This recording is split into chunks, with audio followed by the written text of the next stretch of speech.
안녕하십니까. 빌립보서 2주차 강의입니다. 지난 한 주 동안 여러분 잘 지내셨습니까? 빌립보서 말씀 전체를 한번 읽고 또 2과 예습을 잘 하셨는지 모르겠습니다. 이제 빌립보서 2과 시작하기 전에 잠깐 기도하고 시작하겠습니다. 하나님 아버지 감사합니다. 아름다운 서신 빌립보서를 통해 우리의 삶이 복음에 합당한 삶으로 변하게 하여 주시고 성령님 도우셔서 오늘 함께 읽고 또 묵상하는 이 말씀을 통하여 우리 자신의 삶을 돌아보게 하시고 구원받은 자의 기쁨이 우리 삶 가운데 풍성하게 넘치도록 인도하여 주시옵소서. 끝까지 성령님께서 주관하여 주실 줄 믿고 모든 걸 의뢰하며 거룩하신 예수님 이름으로 기도합니다. 아멘.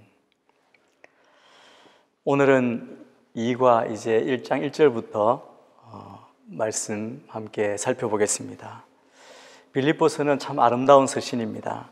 신약에 나오는 대부분의 서신을 보면 교회가 가지고 있는 여러 가지 문제를 다루고 있는데 빌립보서는 독특하게도 물론 문제가 있었지만 그런 문제들보다 오히려 그 교회를 향한 감사와 기쁨을 충만하게 다루고 있습니다. 그래서 참 아름답고 귀한 서신이라고 할 수 있을 것입니다. 지난주 개론에서 잠깐 소개해 드린 대로 빌립보라는 지명은 알렉산더 대왕의 아버지 빌립 2세에 의해서 이 도시가 점령당하고 또 자기의 이름을 따서 그것을 기념하고자 지은 이름입니다. 이후에 예수님이 오시기 170여 년 전에 로마가 이 지역을 점령하게 됩니다. 그러다가 기원전 42년에 신약 성경에 나오는 인구조사를 명령했던 가이사 아구스토가 나오는데 아구스토가 시저의 암살자인 브루투스와 카시우스 군대를 상대로 전쟁을 벌이게 됩니다. 그런데 이 지역, 빌립보 지역에서 큰 승리를 거두게 되고 그 승리를 기념하기 위해 빌립보를 자신의 영토로 공인하고 많은 특권을 줍니다. 그 특권의 예를 들면 투표권을 주고 또 자체 원로원을 두기도 했고 로마의 법체계를 사용하기도 하고 라틴어를 공식 언어로 채택해서 쓰도록 하게 했습니다. 또 면세 혜택까지.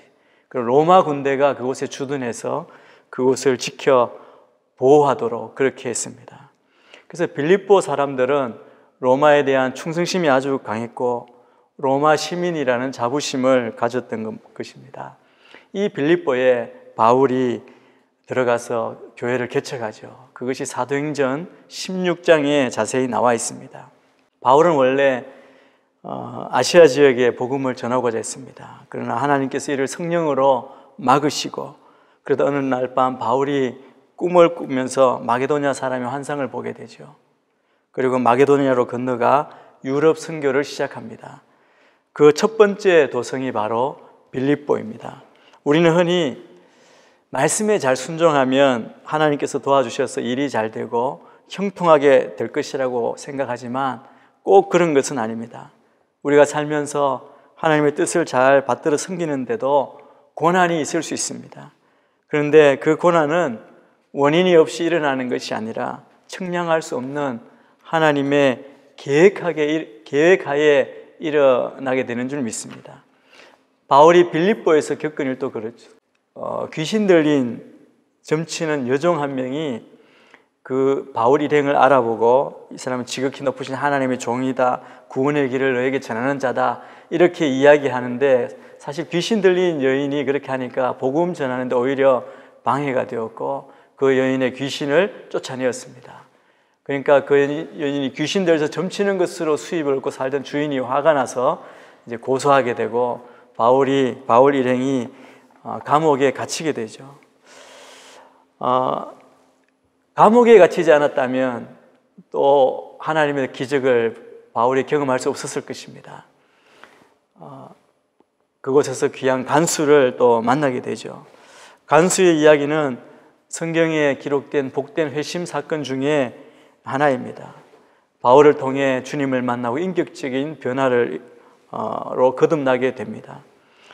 우리의 삶도 보면 때로 이해할 수 없는 고난이 따르지만 하나님은 분명한 목적을 가지고 우리의 삶을 이끌어 가십니다.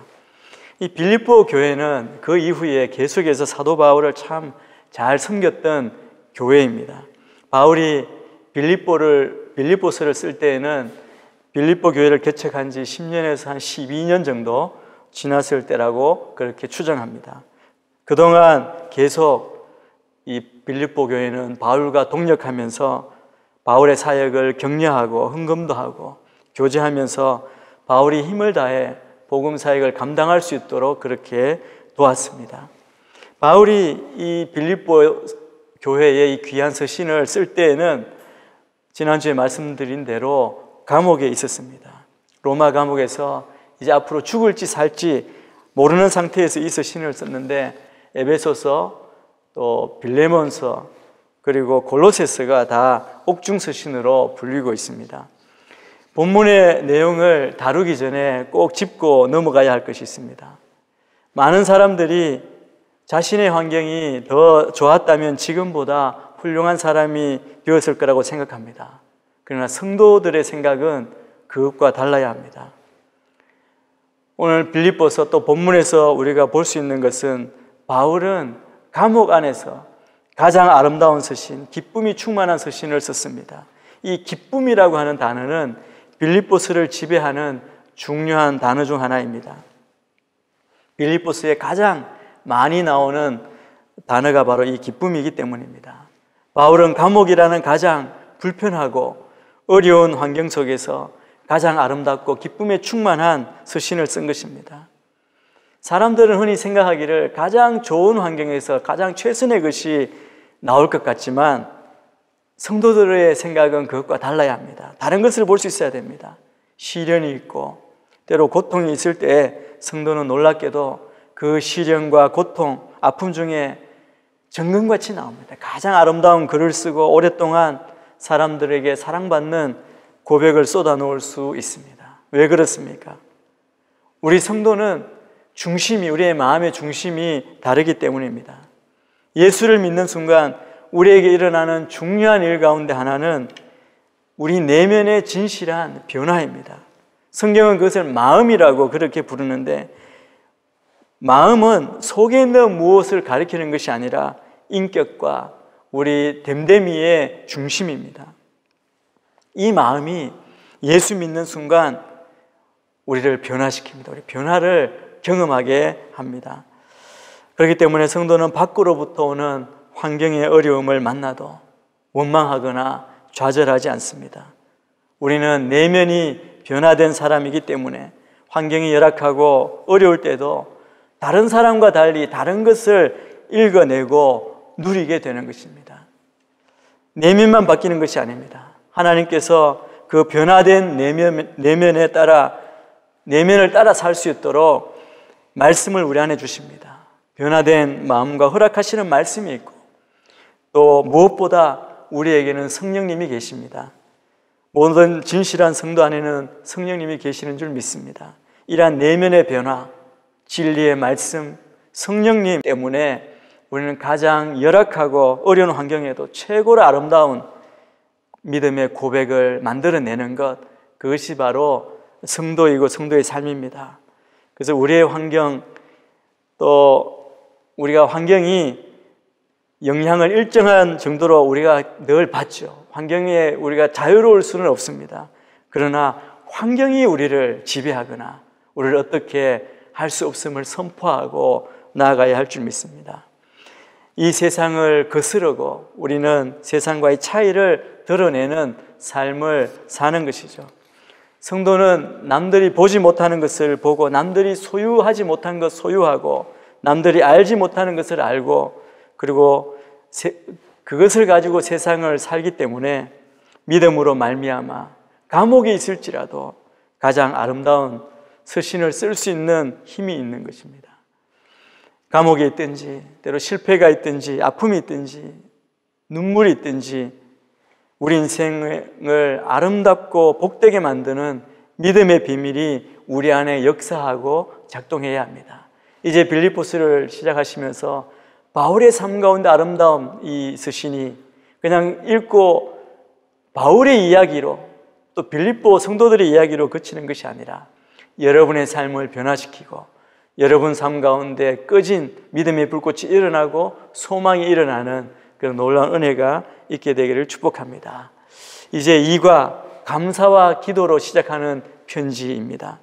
먼저 우리 암송 구절을 함께 읽겠습니다. 우리 한 목소리로 우리 자막을 보시면서 한번 읽겠습니다. 시작.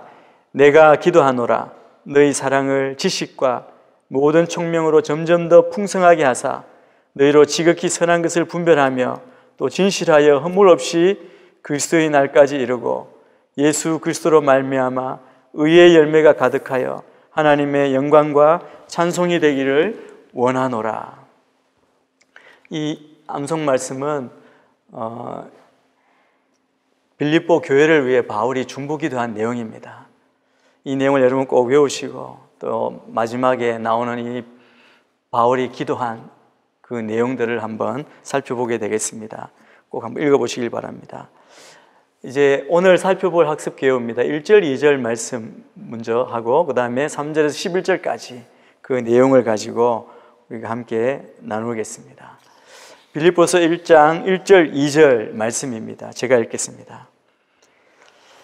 그리스도 예수의 종 바울과 디모데는 빌립보에 사는 그리스도 예수 안에 있는 모든 성도들과 감독들과 집사들에게 편지를 씁니다. 하나님 우리 아버지와 주 예수 그리스도의 은혜와 평강이 여러분에게 있기를 빕니다. 여기서 우리가 말씀에서 살펴볼 수 있는 것은 이 편지를 누가 썼고 받는 사람이 누구인가를 우리가 알 수 있습니다. 1절에 보니까 발신자는 바울과 디모데라고 나와 있죠. 이 바울과 디모데가 발신자로 나와 있는데 디모데가 사실 등장하는 이유는 빌립보 교회를 개척할 때 디모데가 함께 했기 때문이고 또 지금 빌립보서에서 나와 있지만 이 디모데를 빌립보 교회로 보내려고 합니다. 아마 그 성도들이 디모데를 받아주기를 원하는 마음에서 먼저 소개하는 것 같습니다.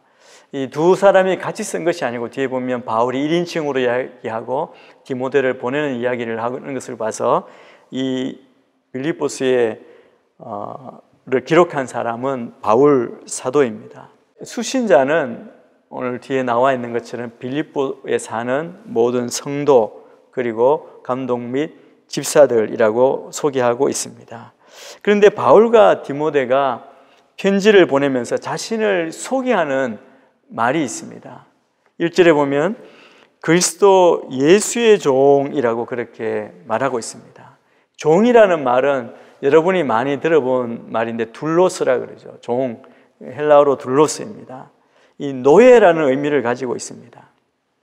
둘로스는 권리도 없고 자기 주장을 할 수도 없습니다. 죽고 사는 것도 자기 마음대로 할 수 없는 사람이죠. 결혼해서 아이를 낳으면 자기 자식이 아니라 주인의 소유가 됩니다. 이것이 둘로스의 위치입니다. 바울이 빌립보서를 썼던 1세기경 로마 제국에서 노예의 소유는 합법적인 사회 제도였습니다. 로마의 적어도 3분의 1이 노예였다 그러고 빌립보는 적어도 5분의 1이 인구의 5분의 1이 노예였던 것으로 추정됩니다. 발신인 부분에서 바울이 자신을 그리스도 예수의 종, 노예라고 그렇게만 언급한 것은 바울 편지 가운데 이곳이 유일합니다. 로마서와 디도서에도 역시 자기를 노예라고 하지만 자기는 예수 그리스도의 사도라고도 이야기하죠. 사실 다른 서신에는 바울의 사도권에 대한 공격이 있었기 때문에 자기의 사도임을 이야기하는데 빌립보에 보낸 편지는 빌립보의 개인적인 굉장히 친밀한 관계, 자기가 사도라고 내세울 필요가 없는 그런 관계였음을 우리가 이해할 수 있습니다. 그렇기 때문에 자기를 노예라고만, 예수의 종이라고만 이야기하고 있습니다. 노예라고 하는 데는 분명한 어떤 의도가 있었을 것입니다. 이 바울은 편지 앞부분에서부터 이 편지 전체의 분위기, 톤을 잡아가고 있습니다. 뒤에 보면 2장 6절에서 11절에 보면 예수님께서 자기를 비워 종의 모습을 취하신 것 노래하고 있습니다. 바울이 이 서신을 보낸 목적은 빌립보 교인들이 그리스도로부터 어떤 특별한, 주님으로부터 받는 특별한 사고방식과 행동을 받아서 자신들의 것으로 취하도록 하기 위해서입니다.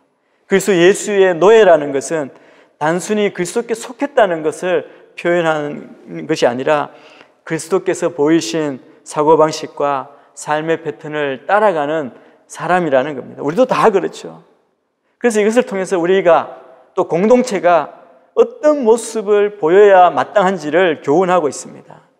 그리스도께서 노예의 모습을 보이신 것과 또 바울과 디모데가 그분의 노예가 된 것은 빌립보의 중요한 주제, 바로 섬김의 주제를 보여주고 있습니다. 그래서 바울은 자기의 정체성을 그리스도 예수의 노예라고 그렇게 규정하는데, 이것은 자기가 예수 그리스도께 속했으며 그분에게만 충성한다는 의미입니다. 또 예수 그리스도가 우리의 주인이시고 그분의 명령만 따른다는 뜻입니다. 바울이 자기의 주인을 큐리오스, 하나님 여호와 로드라고 고백하죠. 자기 삶의 주권이, 소유권이 주님께만 있습니다 라고 그렇게 고백하는 것입니다. 마지막 날 다른 누구도 아니고 그분만이, 주님이 바울의 사역을 평가할 것입니다.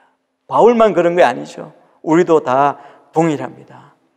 그래서 자기를 소개하면서 예수의 종이고 권리도 자유도 없고 예수님이 원하시는 것에 마음껏 순종하며 행하는 자이고 죽는 것이든 사는 것이든 다 주님이 좌지우지하시는 주님의 종이다라고 그렇게 이야기하고 합니다. 이건 사도 바울의 고백으로만 그치는 것이 아닙니다. 오늘 공부하는 이 강의를 들으신 우리 모두 모든 성도의 삶에서 핵심이 되어야 합니다.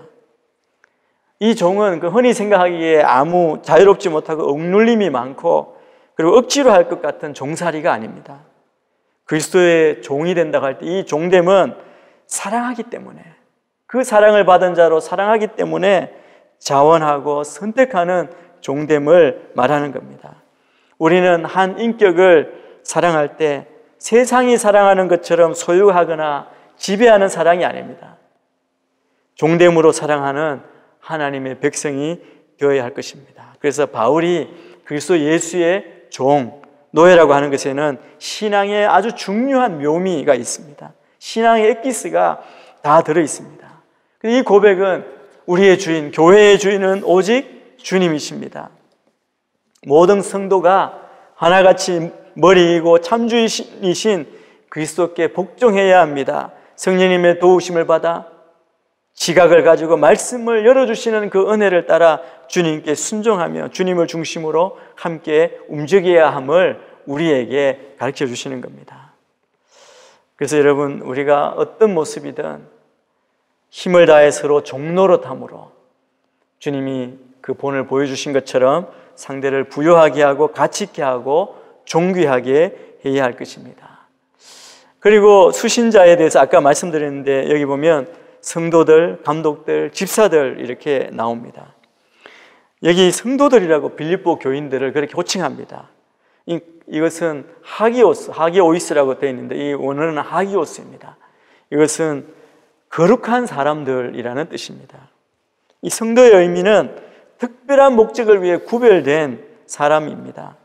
이스라엘 백성을 거룩한 백성이라고 그렇게 말씀하고 거룩한 백성이 될 것이라고 출애굽에서 말씀하죠. 초대교회 성도들도 자신들을 거룩한 하나님의 소유로 생각했습니다. 세상과 다른 형태의 생활 양식을 추구하는 사람들이 모인 곳, 그곳이 바로 교회입니다. 바울이 그들을 성도라고 부른 이유는 그들이 도덕적으로 완전해서가 아니죠. 하나님이 우리를 구별했기 때문입니다. 우리도 마찬가지입니다. 우리가 성도인 이유는 도덕적으로 흠이 없기 때문이 아닙니다. 하나님의 부르심을 받아 구별되어 특별한 목적을 위해 살고 있기 때문입니다. 그런데 바울은 그냥 성도라고 부르는 것이 아니라 그리스도 예수 안에서 살고 있는 성도라고 부릅니다. 왜냐하면 그리스도가 아니면 성도가 될 수 없기 때문입니다. 그리스도의 죽음과 부활이 빌립보 성도들이 누리는 우리의 존재의 범위를 규정했습니다. 바로 십자가에 못 박혔다가 부활하신 예수님께서 우리 모두에게 삶의 새로운 패러다임을 주신 것입니다. 정해 주신 것입니다. 그래서 교회는 그리스도께서 세우시고 통치하시는 그분의 몸입니다. 그래서 교회의 정체성, 성도의 정체성은 그리스도의 주권에 의해서 정해지는 것입니다. 그래서 주님은 저와 우리 모두를 위해서 십자가에 못 박혀 피 흘리셨습니다. 평범한 사람은 아무도 없습니다. 세상이 어떻게 우리를 가르고 판단하고 무시하고 조롱할지라도 우리는 절대로 지지 않아야 합니다. 주님 앞에 특별하고 하나밖에 없는 너무나 귀한 보석 같은 이 성도, 세인트라 그러죠. 거룩한 사람이 바로, 성인이 바로 우리인 것입니다. 또 바울은 빌립보에 있는 모든 성도를 언급했음에도 또 추가해서 감독들과 집사들이라고 이야기합니다. 이 감독들과 집사들이라는 이 명칭을 그 당시에 이미 확고하게 구분된 교회의 직분으로는 구분하는 것은 무리가 있다고 모든 신학자들이 보고 있습니다. 그래서 교회의 지도자들을 통틀어 일컫는 표현이다, 그렇게 봅니다.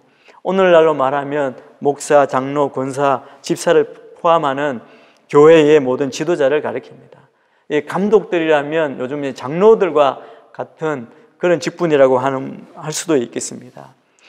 그런데 바울이 이렇게 통틀어서 또 성도, 감독, 집사로 이렇게 한 이유는 아마 그들이 바울에게 보내는 헌금을 준비한 사람들이었기 때문이 아닐까 생각하고 있습니다. 그래서 점잖게 감사의 표시를 하는 것이죠. 그리고 교회를 향한 축복을 하고 있습니다. 2절입니다. 하나님 우리 아버지와 주 예수 그리스도의 은혜와 평강이 여러분에게 있기를 빕니다. 우리 축복의 근원은 하나님 아버지와 주 예수 그리스도이십니다. 이 바울이 늘 그렇게 축복하죠. 안부 인사를 대부분 그렇게 합니다. 그런데 복을 주시는데 어떤 복을 주시냐면 은혜와 평강의 복을 주십니다.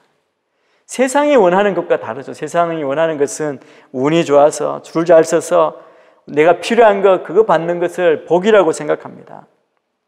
그런데 성경은 그런 세상을 향해 분명히 선포합니다. 하나님께서 아버지시고 예수님이 주인이시고 왕이시기 때문에 진실한 모든 성도에게는 운이 아니라 물질이 아니라 은혜가 있다는 겁니다. 자격 없고 공로 없고 내세울 게 없는데도 우리같이 부족하고 연약한 자들에게 하나님은 그분의 풍성한 사랑, 그 사랑의 근거에서 넘치도록 부요한 풍요한 선물을 주십니다. 우리의 가진 자질이나 우리의 그 기여한 것이 공로 때문이 아닙니다. 자격 없는 우리에게 예수 그리스도의 성품과 공로에만 의지해서 주시는 귀한 선물, 운이 아닌 은혜가 모든 성도에게 풍성하게 넘치도록 허락되는 것입니다. 또 평강을 주시는 많은 사람들은 삶에 어려움이 없는 것이 평화라고 생각합니다. 그렇지 않습니다. 시련이 없고 고통이 없는 삶은 그 어디에도 없습니다. 그런데 우리는 감옥 안에 있어도 바울처럼 기쁨이 있고 평강이 있고 평화가 있습니다. 노래가 나오고 감사와 기쁨이 쏟아집니다. 왜 그렇습니까? 하나님이 나의 아버지시고 그리스도가 나의 주인이시고 왕이심을 아는 성도의 삶에 은혜가 밀려오고 조건을 갖추지 못한 자격 없는 우리의 삶에 하나님의 너무 부요한 선물이 그냥 주어지심을 알면 그때 우리는 모든 염려와 두려움과 근심에서 놓이기 시작하는 것입니다. 그래서 이 세상 가운데 경쟁에서 이겨야 한다는 눌림에서 놓이면 그때 비로소 평강을 누리기 시작합니다. 참된 자유가 있어야 사람들의 삶에 기쁨과 희락이 넘쳐납니다. 그래서 은혜와 평강, 평화, 이거는 바울 쓰신 모두에 등장하는 인사입니다. 은혜, 이 카리스, 이것은 헬라식 안부 인사이죠. 그래서 바울은 이것을 예수 그리스도 안에서 하나님이 허락하신 구원의 선물을 요약하는 용어로 그렇게 사용합니다. 그리고 평화, 평강은 히브리식 인사이죠. 샬롬입니다. 샬롬의 헬라식 표현입니다. 이 샬롬은 하나님의 온전함과 안전을 상징합니다. 그래서 은혜와 평강을 비는 것은 바울이 정말 우리 모두에게 주는 그런 풍성한 인사를 할 수 있습니다.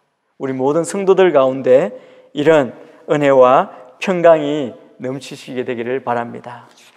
이제 곧 이어서 3절부터 11절까지 말씀을 나누겠습니다.